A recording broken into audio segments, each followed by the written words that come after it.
కవిత గారి ధర్నా భగ్నమైన విషయం అందరికి తెలిసింది. అసలు దాని వెనకాల ఉన్న కారణాలు ఏంటి? ధర్నా అనేది ఎందుకు చేసింది? ధర్నా అనేది భగ్నం గురించి ఫస్ట్ మాట్లాడతా. రేవంత్ రెడ్డి భయపడిపోయిండు.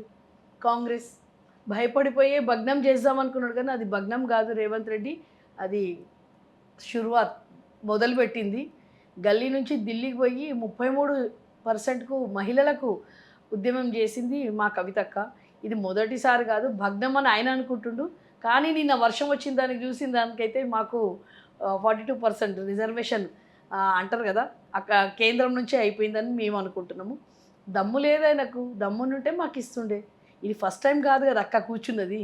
72 గంటల ధర్నాని మీరు 6-7 గంటలు ముగిసి పెట్టిరు అని చెప్పేసి బయట టాక్ నడుస్తుంది. బయట టాక్ నడుస్తుందంటే ఇప్పుడు ముఖ్యమంత్రి ఒక మూర్ఖ ముఖ్యమంత్రి ఉన్నాడు. ఆ మూర్ఖ ముఖ్యమంత్రి చేతిలో పెట్టిన తర్వాత మేము గాంధీయుతంగా పోయినాం, శాంతియుతంగా పోయినాం.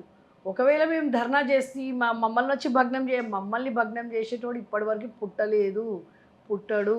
తెలంగాణ గడ్డ మీద ఉద్యమాల మొద్దు బిడ్డ కవితక్క. బతుకమ్మతోనే ఉద్యమం స్టార్ట్ చేసింది మహిళ. ఆ బతుకమ్మనే కూర్చున్నదంటే భగ్నం ఎవడు చేస్తాడు? ఎవరికి దమ్మున్నది భగ్నం చేసేది? కాబట్టి వాళ్ళు అనుకున్న ప్రేలేపనలు ఏంటంటే వాడే అనుకుంటుండు. వాళ్ళని అంటారు కదా, చెంచగాళ్ళు ఎన్నో మాట్లాడుతూ ఉంటారు.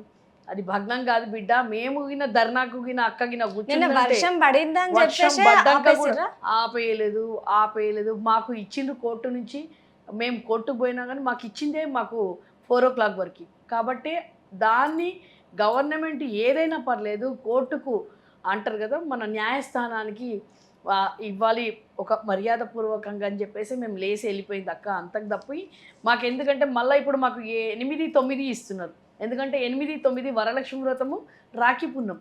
మహిళలు రారనుకున్నాం. బిడ్డ మేము అక్కడనే సామూహికంగా వరలక్ష్మి వ్రతం చేసుకుంటా కూడా చెయ్యొచ్చు, కానీ మేము అనుకుంటలేము. మళ్ళీ మాకు తేదీలు మా ఇష్టం ఉన్నప్పుడు మేము తీసుకున్నప్పుడే మేము మళ్ళీ స్టార్ట్ చేస్తామని చెప్పేసి కవితక్క కూడా చెప్తా అన్నారు. కాబట్టి 72 hours వాళ్ళు ఇవ్వలేదు. వాళ్ళకి దమ్ము లేదు, మాకు కాదు.